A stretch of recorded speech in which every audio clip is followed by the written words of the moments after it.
Hey guys, really sorry that I haven't done a review for a while. I've been super busy, but I am back and I've got another classic review.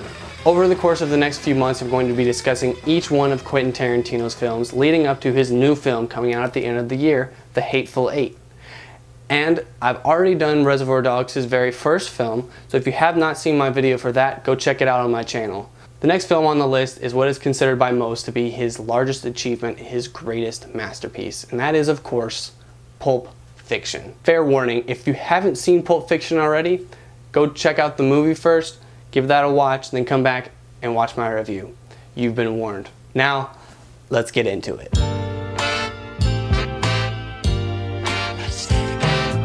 Pulp Fiction stars John Travolta, Samuel L. Jackson, Bruce Willis, Uma Thurman, Ving Rhames, Harvey Keitel, Christopher Walken, Tim Roth, Amanda Plummer, and a small cameo by Steve Buscemi. Pulp Fiction is a tough plot to break down, but I'm going to try and do it justice. Here goes. The film centers around the people that work for or around this crime boss, Marcellus Wallace, who's played by Ving Rhames.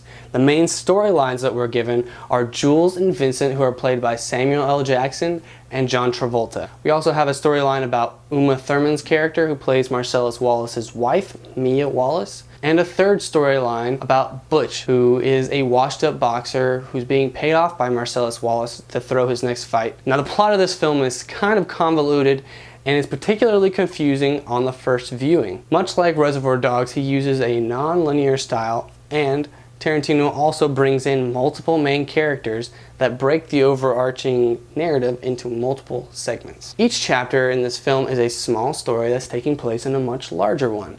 And because of the non-linear style, the story unfolds in kind of a circular way, which means that we're given the answers to questions that won't be presented till later on in the movie. The very first characters we see in this film are Tim Roth and Amanda Plummer. They're just sitting in this diner, they're talking, we don't know who they are or where they come from, but by the quick dialogue that Tarantino is so known for, we quickly understand these guys are crooks. They rob liquor stores generally, but they're getting tired of getting guns pointed back at them, so they've decided to rob this diner that they're sitting in. But when they actually get up to rob the diner, we get a freeze frame, and then we're thrust in a whole different storyline about two seemingly unrelated characters. You could almost compare this film to that of Crash or P.T. Anderson's Magnolia. Both are films that flip between seemingly unrelated characters, but are slowly revealed to have a relation between every character, and they generally come together in the end.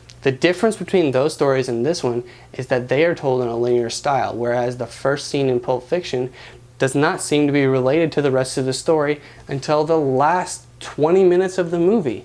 And even though this kind of makes it feel a little disjointed from the story, it's still fascinating because the way the storyline is unfolding, and even more so than the story itself, the characters are fantastically drawn, fleshed out people that you're interested in. And this is why Quentin Tarantino is so brilliant. Take the next scene, for example. Two gangsters just driving down the street on their way to retrieve a briefcase.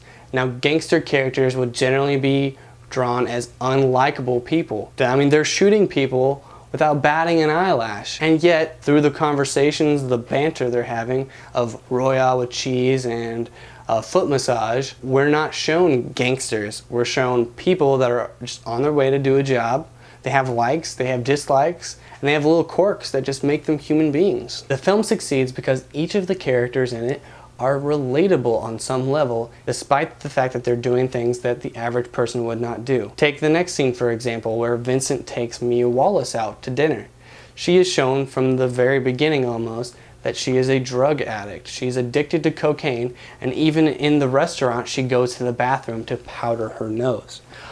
But through the conversations that she has with Vincent and the dance scene, we're shown that she is a sort of a broken, sad character, and just a person, a strong-willed person who is struggling with other issues. Similarly, Butch, who admittedly has the least relatable storyline, is still humanized by the fact of his love for his father's watch.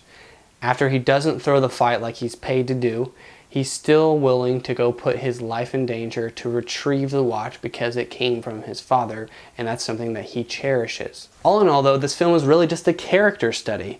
It takes the standard tropes of your normal crime drama and flips them on their head. Instead of these hardened gangsters that are standing around loading their clips and talking about their next hit, we're given guys that are just having normal conversations. They're regular people that are just going about their day and happen to be in this line of work. Each character is just given so many different layers, and the storyline is just a method of peeling back each of those layers to show us what's underneath. It is a method of showing us how these characters in this situation would react. Pulp Fiction also created and resurrected the careers of many people involved. Take Samuel L. Jackson. He was a known actor, but not like he is today. He was mostly known in smaller roles, things like the guy who gets shot by Joe Pesci in Goodfellas, or the guy who gets blown away by Gary Oldman in True Romance, or the guy in Jurassic Park who gets to say, "Hold on to your butts." This film was particularly important to John Travolta, whose career at that moment was basically dead. He had starred in big movies like Saturday Night Fever and Grease, and he was pretty well known for his TV show Welcome Back, Kotter. But after that, he really hadn't done anything in a long time that was of any note. However, Tarantino was a huge fan of John Travolta, and after meeting with him, he ended up rewriting the character of Vincent just to fit the actor. And of course, Tarantino himself was just launched into the stratosphere after this movie. He was already being praised for his work on Reservoir Dogs, and then he comes out and proves, hey, I am not a one-hit wonder, and not only that, he tops himself in every possible way.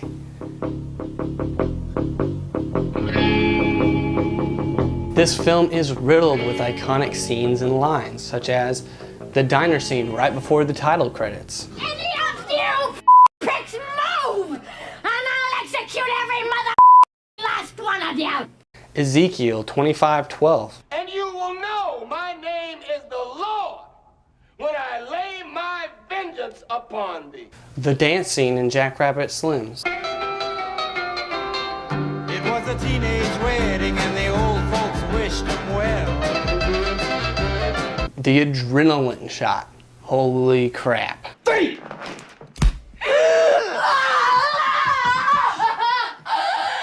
The gold watch. The way your dad looked at it, this watch was your birthright.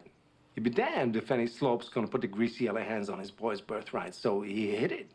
In one place he knew he could hide something, his ass. Bring out the gimp. Well, bring out the gimp. I think the gimp's sleeping. Well, I guess you just have to go wake him up now, won't you? Zed's dead. Whose motorcycle is this? It's a chopper, baby. Whose chopper is this? Zed's.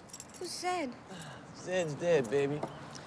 Zed's dead. The Marvin scene. Well, you gotta have an opinion. I mean, do you think that God came down from heaven and stopped that?